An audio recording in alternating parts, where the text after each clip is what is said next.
Dr. Leventhal will speak about the role that genetics and personality traits play with respect to drug addiction.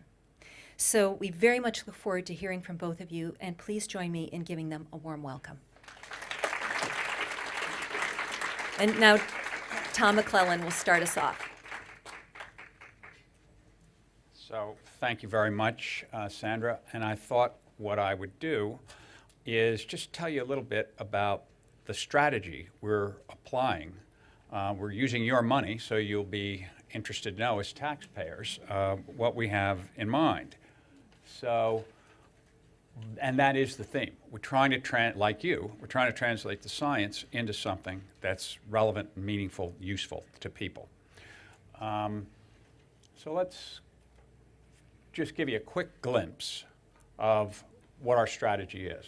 These are the demand reduction elements of our strategy, and they're pretty easy and not very surprising to figure out. You start with better ways of purchasing and providing prevention. If you can't do that, let's intervene early. Intervention is no secret to you guys. We think intervention is not something that should be left to the very end of the situation where people are in the throes of such terrible problems, but much earlier, and we'll talk about that in a minute.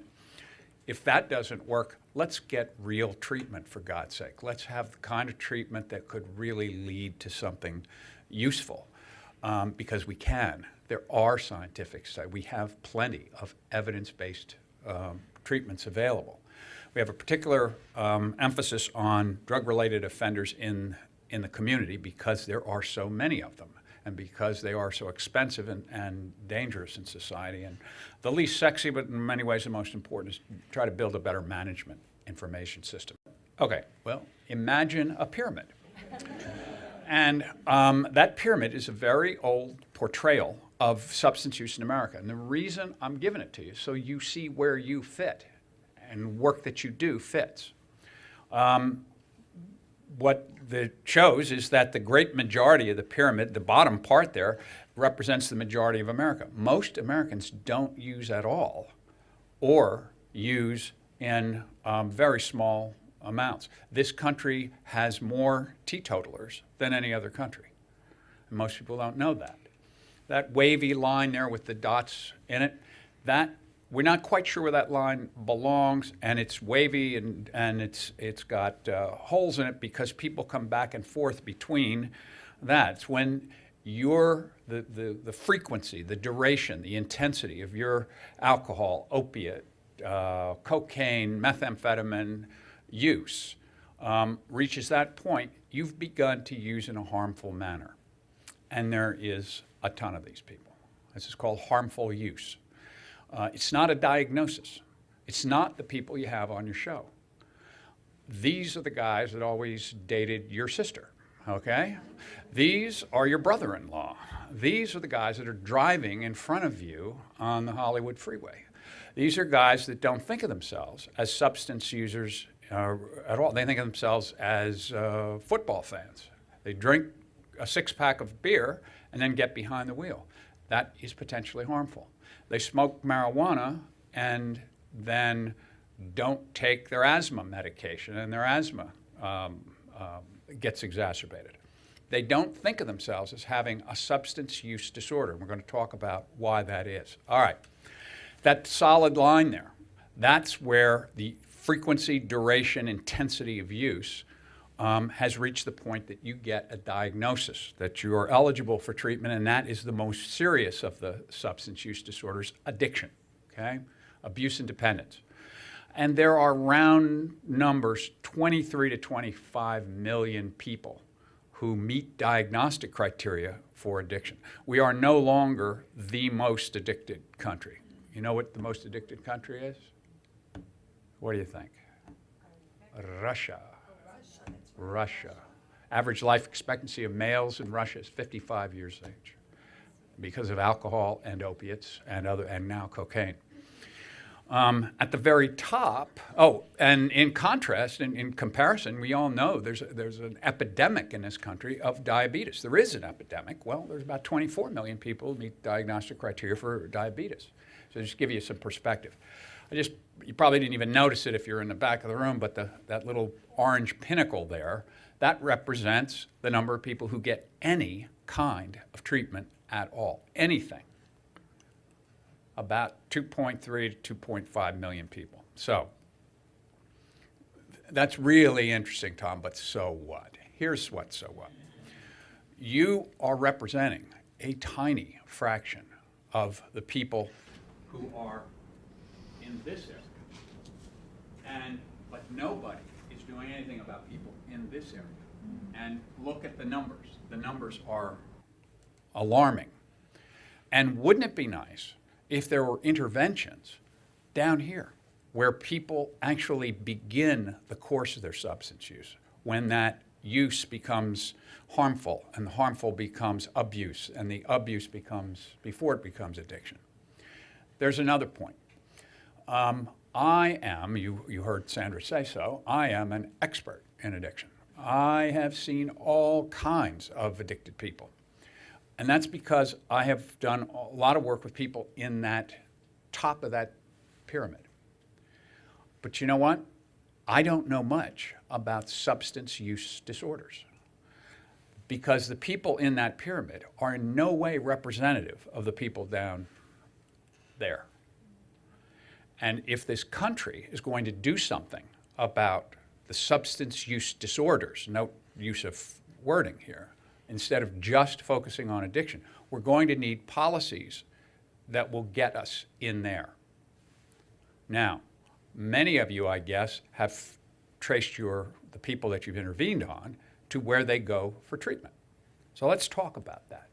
What about treatment in this country? Oh, it's very different from the treatment of any other illness in medicine. First of all, it's the newest form of treatment in medicine. The treatment system in this country was created in the late 60s, early 70s to meet the then emerging heroin problems of returning Vietnam-era veterans. Now, it was decided since they were veterans, we can't ignore them, we can't simply incarcerate them. Well, we'll have to do something. Well, we don't want to treat them with us. Let's make a separate treatment system. And so it came to, oh, okay, I'll get to that. And so they made a separate treatment system. And if you've watched any TV, if you watched any movies, you've certainly seen some kind of caricature of the 30-day program. And that, in turn, has spawned, that's the reason so many people that you see in your intervention say, I don't want to go to rehab. I don't want any parts of it. Part of it is the nature of the disorder and the time point at which you're seeing them. But in fact, some of it is the nature of the treatment itself. Okay? Why should you have to force somebody to go into treatment? It's a complicated process and an important question. This question is one I get all the time from congresspeople and people in the public at large. Most people do not think anything works for addicted people, the people you showed on your series. And they ask me, do we have anything that works? Is there any kind of science to this? And the answer is, yeah, we got plenty of things. Here, for example, are simply some of the therapies that you guys have already paid for with your tax dollars. Every one of these has manuals that show how to do this. They're all free. They're all able to be learned by people who are therapists, and they are not used by virtually any of the treatment programs to which you send the people you intervene on. You're not going to see them there. And there is the same level of evidence supporting the effectiveness of these as there is for the medicines that you and your children take. 2 randomized controlled trials. But they're not used, you say? Yeah, they're not used. Huh, that's interesting. You keep saying this is medicine, Tom. We got any medications? Yeah, we do. You know about tobacco replacement therapies, nicotine replacement therapies. The new medicine is Chantix or varenicline. Very effective. Quit rates of about 40 to 50% stay quit for about a year. Much better than anything that's been before. We have medications. I'm happy to go through the individual ones. But the point of this, they're all in green because they're available right now from doctors. If you got an alcohol problem, you can take naltrexone. Your doctor could prescribe you naltrexone or a camprosate or disulfiram and abuse for that. And they are not cures, but they are quite effective. And no, I haven't made a mistake. I have naltrexone under opiates and alcohol. And that's because naltrexone is an opiate antagonist. It occupies a receptor and displaces any opiate. So if you're taking naltrexone and you shoot up heroin, you will not feel the heroin. You won't get punished for it or anything. It'd be like shooting water. It's a pharmacologist's dream come true. But the other interesting quality is that if you take the naltrexone and then you say, I think I'll go have a beer, you might not get the same buzz out of that beer that you would normally get, because part of the reason alcohol feels good is because of what it does in your opiate receptor system. Anyway, we've got these medications. In yellow, I have medications that do have a couple of trials that show that they are effective. They're not yet ready. They don't have FDA indications. And yes, vaccines are available. Vaccine that you can take in the last 30 days and will prevent a person who uses cocaine from being able to feel the effects of cocaine if they use it. We ain't got nothing for marijuana yet, and we ain't got nothing for methamphetamine, but there are a lot of studies going on. But here's another important point. If you go to your doctor, you're not going to get any of these, or you're not likely to get any of these. Wait a minute, what's going on here? You can't get any of the appropriate behavioral therapies. Now you can't get any of the medication. What's going on? What's going on is segregation. As I told you, this is the only area of medicine where we have specialty care, all the treatment programs you send your patients to, but no meaningful involvement of primary care. And it's been this way forever. It's because it hasn't, the idea of addiction has not been understood. It's been understood partly as a sin or a bad habit. And you don't want to really give too much emphasis to treatment, because after all, that would be giving permission to get addicted, wouldn't it? That's been the thinking. And so none of the roughly 12,000 treatment programs, by comparison around 9,000 Starbucks, okay? Well, we've got about 12,000 specialty care treatment programs. None of them are very closely affiliated with any part of medicine. And I'm going to show you why that has importance. A third only treat about 200 patients in a year. How do they even stay alive? Because federal government pays for it. That's how. 2/5 don't have either a doctor or a nurse on staff. Remember I just showed you those medications? Who prescribes the medications? If you don't have a doctor, you don't have an electronic health record, you're not part of any area of medicine. 3/4 don't have a psychologist, psychiatric nurse, or social worker with kind of advanced degree training that allows use of those behavioral therapies I put up there. Well, Christ, who's there? Counselors. Counselors are a professional, hardworking, diligent, dedicated group. No PR here, they are. But it's a miserable job. They make not very much money.